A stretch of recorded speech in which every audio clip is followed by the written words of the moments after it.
Friends, welcome back to my channel. तो आज की इस वीडियो में हम समझने वाले हैं एनेस्थीसिया मशीन से जुड़े ऐसे पॉइंट्स जो कि अक्सर आपको एग्जाम्स में पूछे जाएंगे। और ये जो एनेस्थीसिया मशीन है वो अक्सर तो एग्जाम में आता है, कॉम्पिटिटिव एग्जाम्स में भी आएंगे और प्रैक्टिकल वाइवा में भी बहुत ज़्यादा क्वेश्चन पूछे जाते हैं। और अगर आप मेडिकल फील्ड में हैं, ओटी में, आईसीयू में, कहीं भी आप काम कर रहे हैं तो एनेस्थीसिया मशीन की नीड आपको पड़ सकती है। और एनेस्थीसिया मशीन के बारे में आपको नॉलेज होना बहुत ज़रूरी है। और इससे क्वेश्चंस तो आते ही, अगर आप प्रीवियस ईयर पेपर देख लें, पिछले साल का पेपर देख लें, इस साल का देख लें, जब का भी अगर आप क्वेश्चन किसी से पूछें, पेपर नहीं मिल पाएगा तो क्वेश्चन पूछ तो सकते हैं, पूछिएगा तो आपको पता चलेगा कि एनेस्थीसिया मशीन से कितना ज़्यादा क्वेश्चन पूछा जाता है। तो हमारा टॉपिक है आज का anaesthesia delivery system. Anaesthesia delivery system में एनेस्थीसिया मशीन के बारे में सब कुछ समझेंगे। तो एक एक करके सारा समझते हैं, तो वीडियो में अंत तक जुड़े रहिएगा। और सबसे पहला क्या है, first anaesthesia machine was invented by Edmund Gaskin Boyle in 1917। तो पहला जो एनेस्थीसिया मशीन था वो किसके द्वारा आविष्कार किया गया था? तो किसके द्वारा इन्वेंट किया गया था? एडमंड गस्किन बॉयले के द्वारा।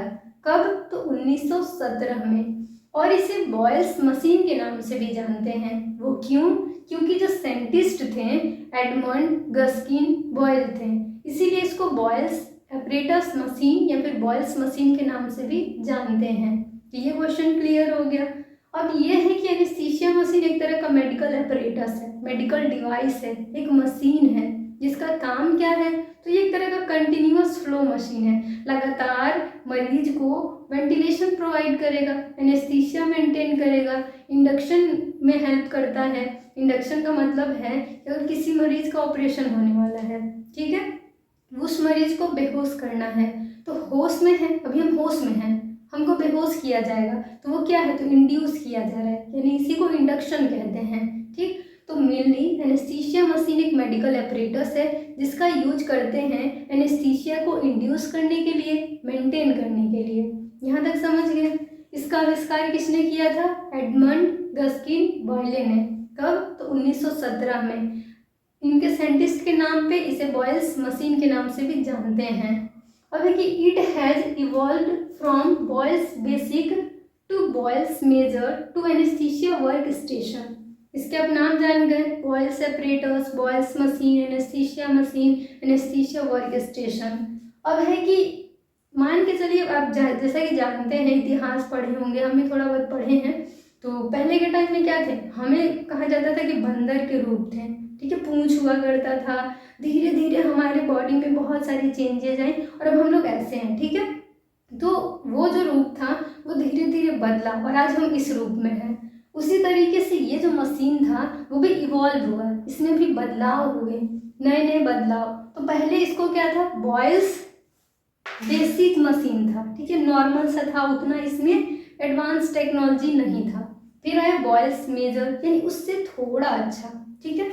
फिर आया एनेस्थीसिया वर्क स्टेशन, जो कि फिलहाल में अभी एडवांस टेक्नोलॉजी वाला है और अभी बहुत ही अच्छे से इसका इस्तेमाल किया जा रहा है और इसका फंक्शन यानी इसका काम भी बहुत अच्छा है, ठीक है। तो एनेस्थीसिया वर्क स्टेशन अभी फिलहाल में करेंट टाइम में यूज किया जाता है ज़्यादा हॉस्पिटल्स में। नेक्स्ट है anaesthesia machine works on different pressure divided into 3 types. अब हर चीज़ का प्रेशर तो होता है ना, मशीन है, कुछ तो उसका है प्रोपेगेंडा, किस पे काम करता है, कैसे करता है। उसी तरीके से ये जो एनेस्थीसिया मशीन है वो कुछ प्रेशर है इसका, ठीक है, उस प्रेशर पे ये काम करती है। वो प्रेशर 3 भाग में डिवाइड किया गया है। कितने? तो 3 पार्ट में। पहला है हाई प्रेशर सिस्टम, पहला क्या है? High pressure system. दूसरा इंटरमीडिएट प्रेशर सिस्टम और तीसरा है लो प्रेशर सिस्टम। तो जो हाई प्रेशर सिस्टम है उसका अगर प्रेशर देखें, ठीक है, प्रेशर सबका याद करना है, एग्जाम्स में यही क्वेश्चन बहुत पूछे जाते हैं। प्रेशर है 45 to 60, कितना? तो 45 to 60, यानी 45 से 60 PSI पर स्क्वायर इंच, यानी 45 से 60 PSI हाई में होगा प्रेशर। इंटरमीडिएट में क्या होगा? 15 to 30, यानी 15 से 30 PSI प्रेशर होगा। अब लो में कितना होगा? तो 5 से 8 PSI, कितना? तो 5 to 8 PSI लो का प्रेशर होगा। तीनों का प्रेशर नोट कर लीजिए, याद हो गया। अब नेक्स्ट आगे बढ़ते हैं। अब हमारा है कि हाई प्रेशर सिस्टम में क्या होता है, योक असेंबली। योक असेंबली क्या होता है, ये आ रहा होगा दिमाग में। अगर आपने मेरी एनेस्थीसिया मशीन की वीडियो पहले पढ़ रखी होगी तो आपको योक असेंबली के बारे में पता होना चाहिए। अगर आप फर्स्ट टाइम देख रहे हैं वीडियो मेरा तो चलिए बता देते हैं। योक असेंबली क्या होता है, एनेस्थीसिया मशीन है, ठीक है, उसके पीछे सिलेंडर अटैच होते हैं, एक में ऑक्सीजन रहता है, एक में नाइट्रस ऑक्साइड रहता है, ठीक है, N2O। तो सिलेंडर जहाँ अटैच होता है मशीन से, तो सिलेंडर यहाँ अटैच हुआ, जैसे ये है सिलेंडर, ये मशीन अटैच हुआ, ये जो पोर्शन है अटैचमेंट वाला जहाँ वो जुड़ रहा है उसे कहते हैं योक, ठीक है, योक असेंबली हो गया। यहाँ पे बोटॉक्स सील होता है, पिन होते हैं, तो वो सब बाद में पढ़ना है। तो फिलहाल अभी बेसिक जान लीजिए कि सिलेंडर मशीन में जहाँ अटैच होता है उसी को योक असेंबली यानी योक कहते हैं, YOKE। इसको समझ गए। अब प्रेशर रेगुलेटर्स, प्रेशर को रेगुलेट करने के लिए वहाँ रेगुलेटर्स होते हैं।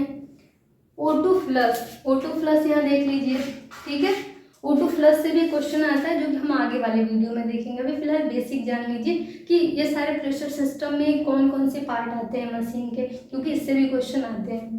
तो इसको याद कर लिए कि इसका प्रेशर कितना होता है, और योक असेंबली, हाई प्रेशर रेगुलेटर और O2 फ्लश, तीन चीज हो गया हाई में, ये याद हो गया।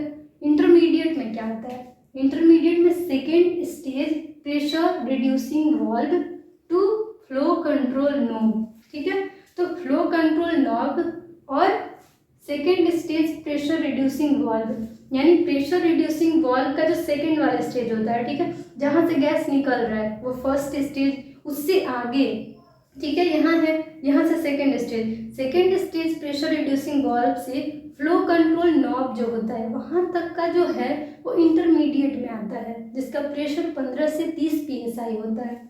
नेक्स्ट है लो, तो लो में हमारा क्या होता है, तो लो में हमारा क्या है कि 5 से 8 PSI, ठीक है। तो इसमें क्या होता है कि रोटामीटर होता है, ठीक, रोटामीटर, वेपोराइजर्स और चेक वाल्व्स, यानी कि लो में क्या होता है कि 5 से 8 PSI प्रेशर है, और इसमें रोटामीटर यानी फ्लो मीटर को रोटामीटर भी कहते हैं। फ्लो मीटर का जो ट्यूब है और जो उसके नॉब है, ठीक है, रोटेटरी नॉब जो होते हैं, उन दोनों को साथ में कहते हैं रोटामीटर।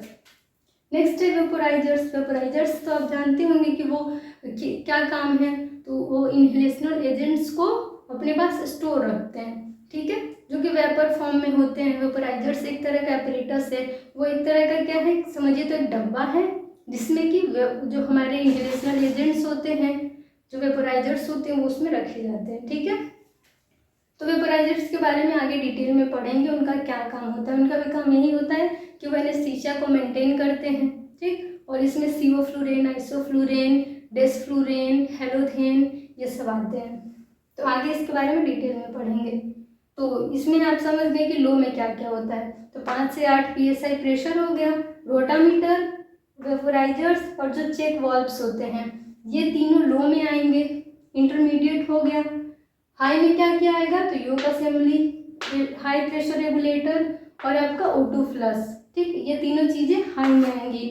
और ये जो है second stage pressure reducing valve और जो हमारा फ्लो कंट्रोल नॉब है वो किस में आएगा, तो इंटरमीडिएट में आएगा, ठीक है। इसको एक बार अगर फोटो लेना है तो ले लीजिए या फिर इसको नोट कर लीजिए।